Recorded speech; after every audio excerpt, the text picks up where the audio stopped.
You overheard our conversation yesterday, didn't you? My eldest son and his wife are returning home for the birth of their child. So, I need you to clear your stuff up to the yard. Excuse me, but you can't have kids anyway. You'll even help with my son's work. The least you could do is make some room. I'm paying $10,000 in rent, and this is getting too tiresome to deal with.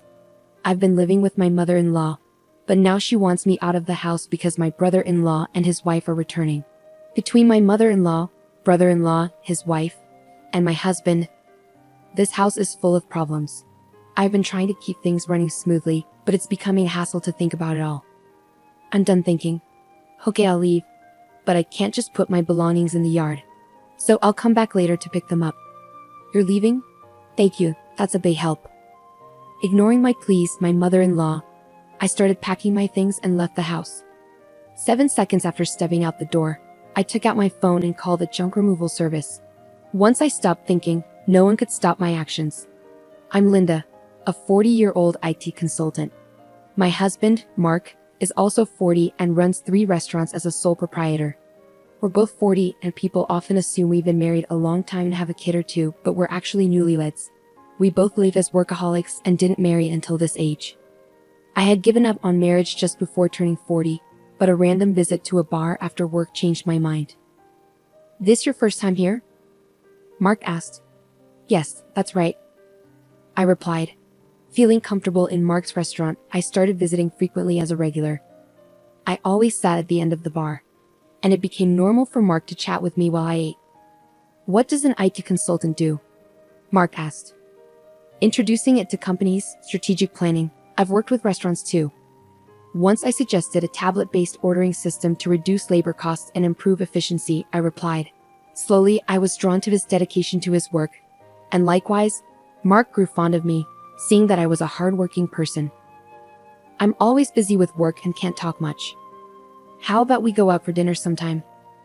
Mark suggested. Excited about the chance to dine with a restaurateur, I eagerly agreed. We started dating, and 2 years later, as we both turned 40, we decided to get married. Feeling shy about being a bride at 40, I asked my husband to skip the wedding ceremony and we just took some photos of us dressed up. After we got married, I moved from my apartment to my husband's house, a 3-story building with a garden and parking located in a high-end area. The rent is apparently around $10,000. Some might think it's unthinkable to live with a mother-in-law right after getting married, but I'm 40, so I don't mind much. Plus, my mother-in-law is 70 and my father-in-law has passed away, so living together seemed necessary when my husband suggested it. I immediately agreed, but after moving in with my mother-in-law, I regretted accepting so quickly. When I moved into my husband's house, besides the bedroom for us, I even got a lavish office room for myself. His house seemed too big for just 2 people, with many spare rooms. Once I settled in, I asked my husband a simple question. Why do we need such a big house just for you and your mother? I have a brother 3 years older than me. He left home after college, and I've lost touch with him for the most part. He hasn't been home at all, and it's been a few years since I've heard from him. He's such a man that one day he might get into trouble and come back to me and Mom, right? So we decided to rent a bigger house, my husband explained.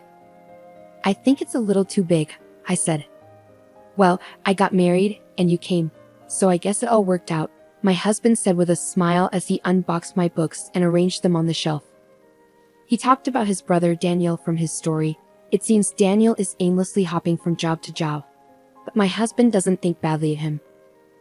Don't talk about that kid. What if he really comes back? My mother-in-law appeared at the doorway of what would be my office, seemingly checking on us. It appears she doesn't have a good opinion of him, unlike my husband. It's understandable for a mother to show a cold reaction to an eldest son who shirks his responsibilities. However, I'm worried that my husband and my mother-in-law might clash over his brother someday. Also, I'm not too fond of you either, Mom.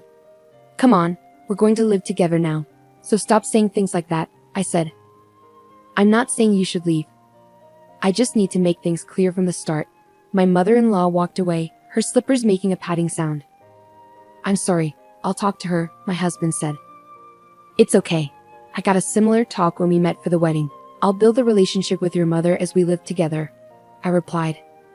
I took a book from my husband's paused hands and placed it on the shelf. It seems she doesn't like my age. I'm 40, so it's not impossible to have children, but I guess it's a challenging thought.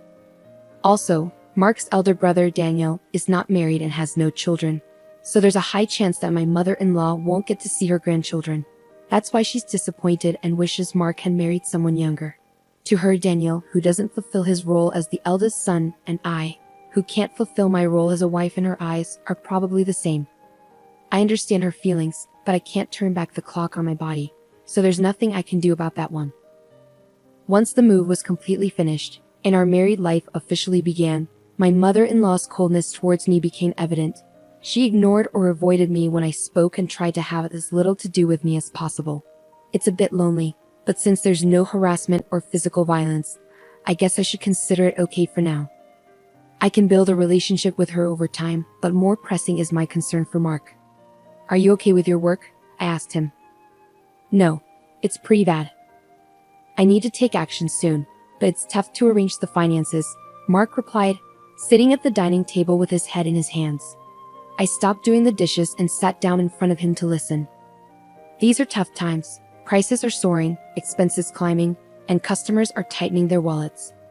There's no end in sight if this keeps up.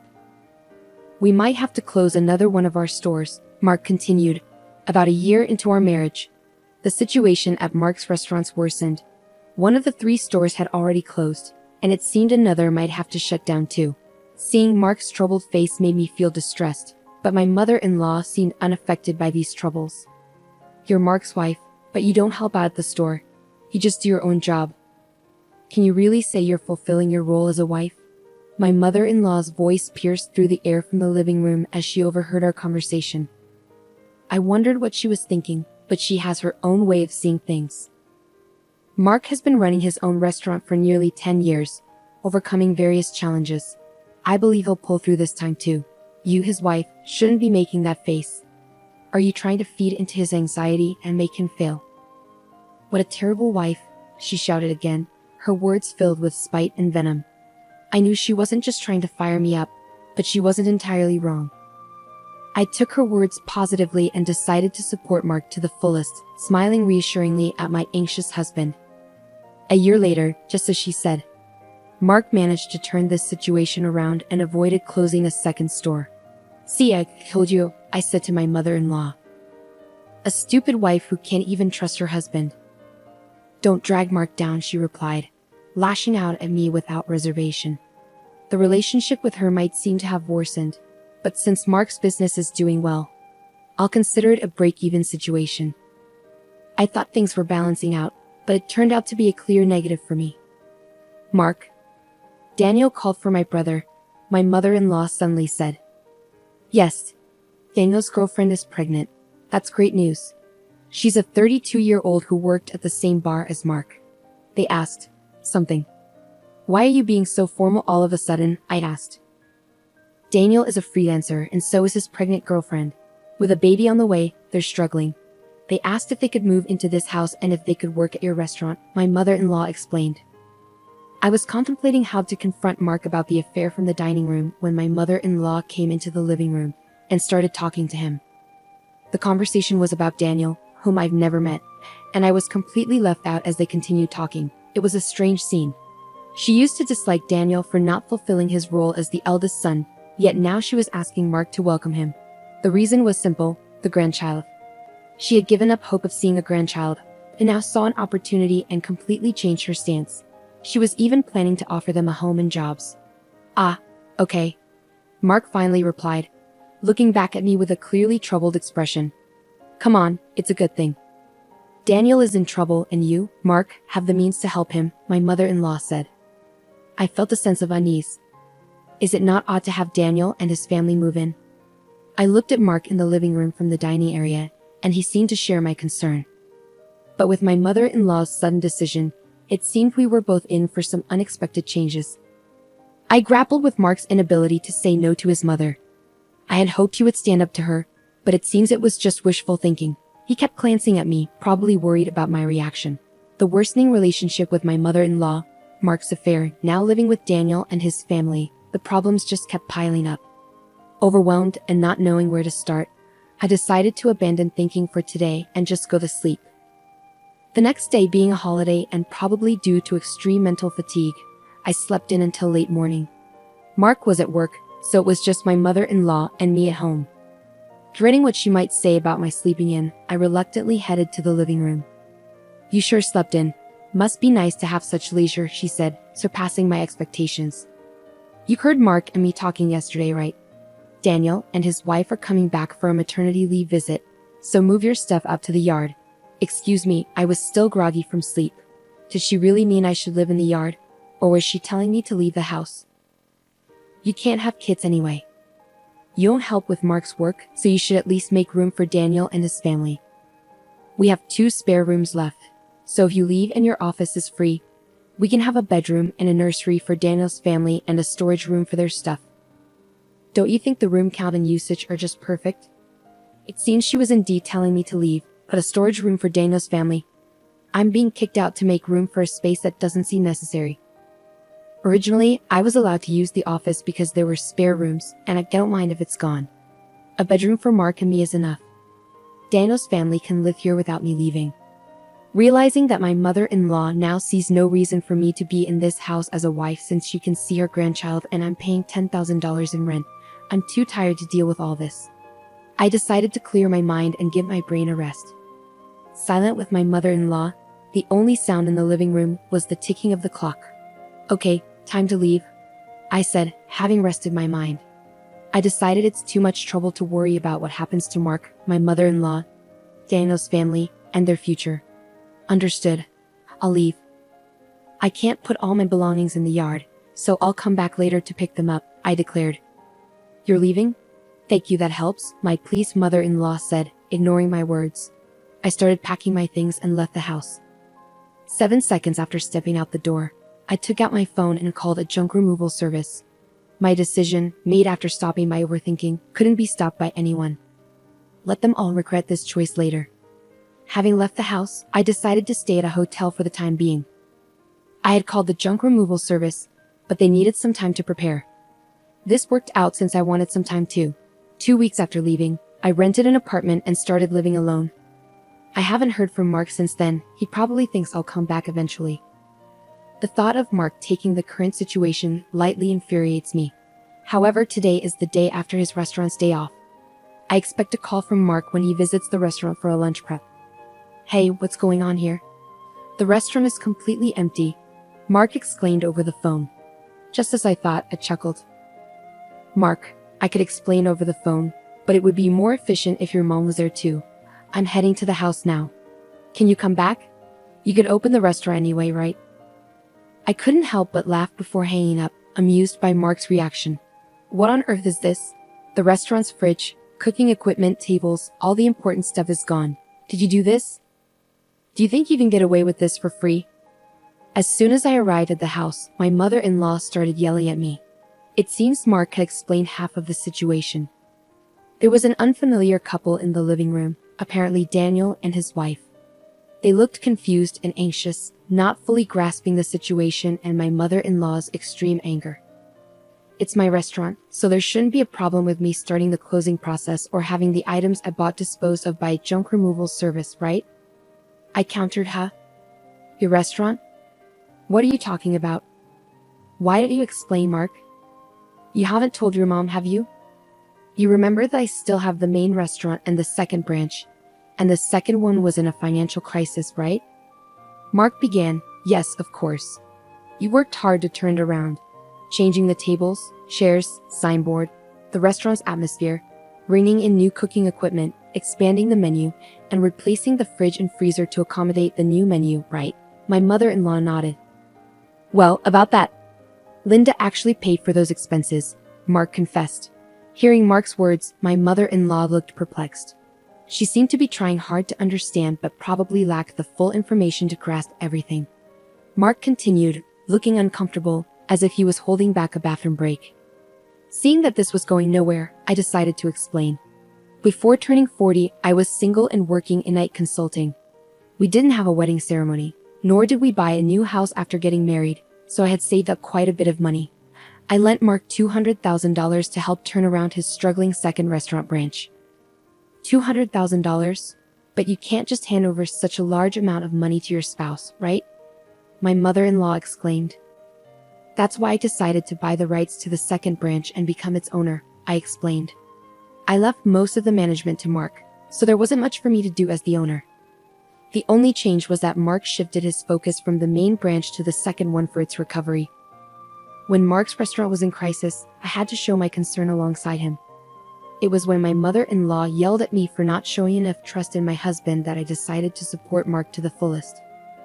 My form of support was giving him the money I had saved during my single years. Mark, is this true?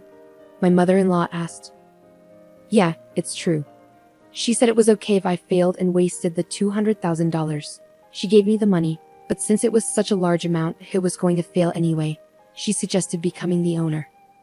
The plan was to pay back the borrowed $200,000 from the restaurant's earnings. But it was simpler for Linda to become the owner and have the restaurant's income go directly to her. It also meant that she could decide whether to close the restaurant or not. It's a lie. Can something like that really happen? My mother-in-law exclaimed.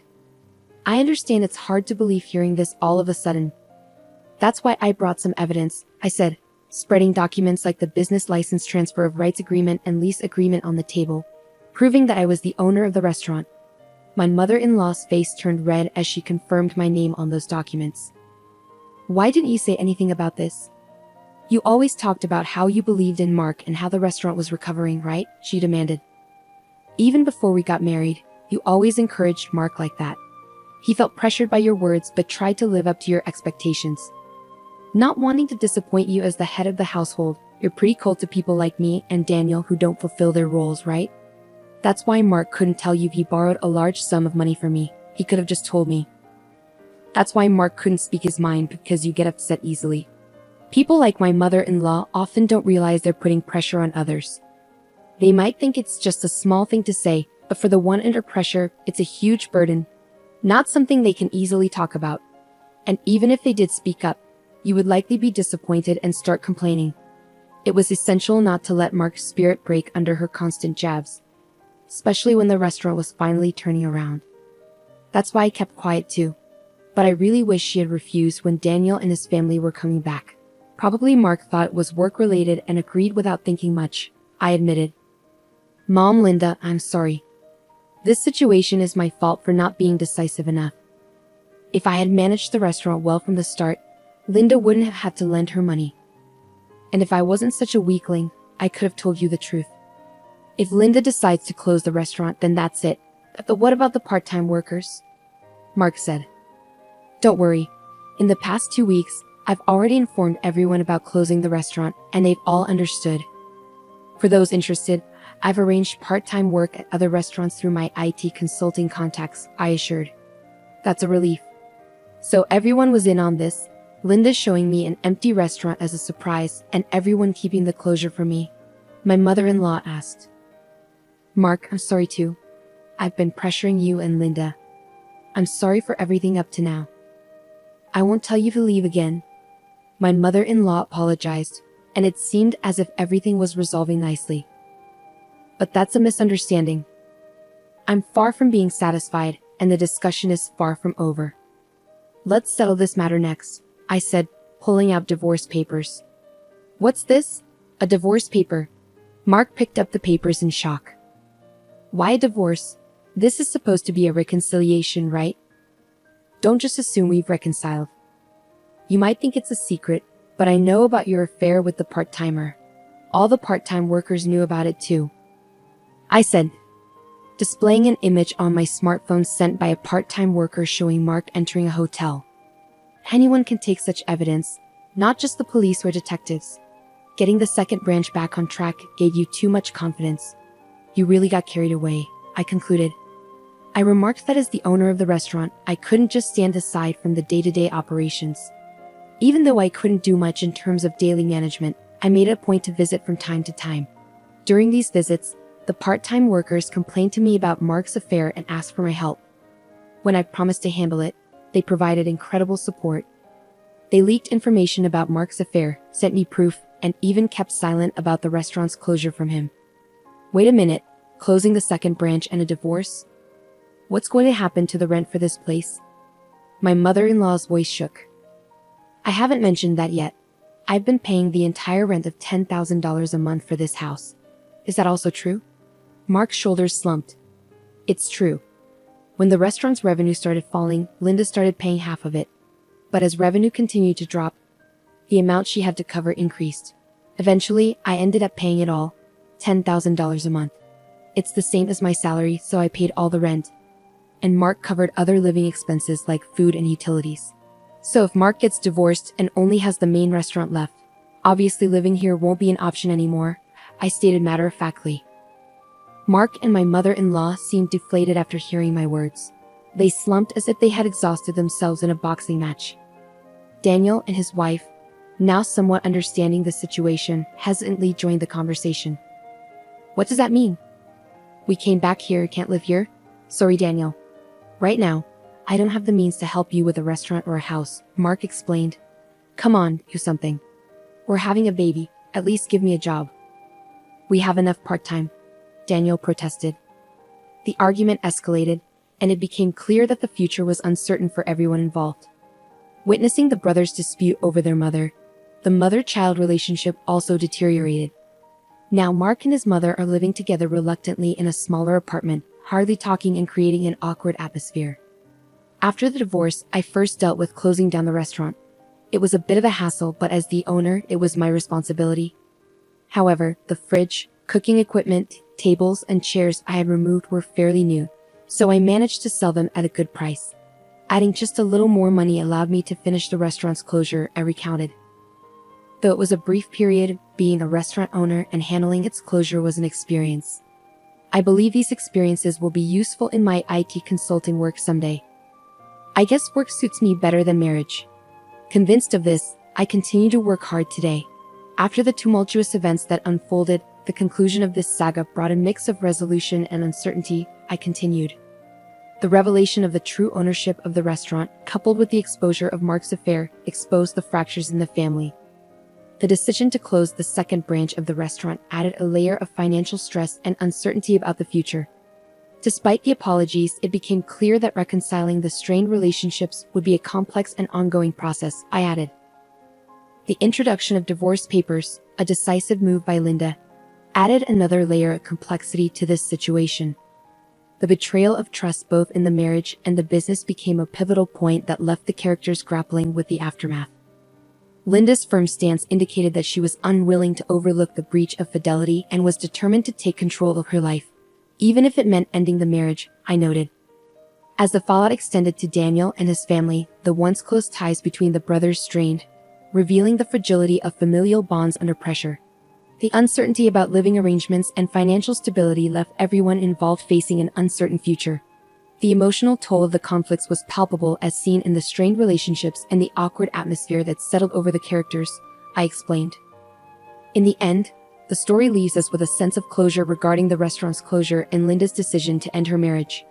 However, it also leaves many questions unanswered about the characters' futures and whether they can rebuild their lives and relationships after the storm that shook the foundations of their family.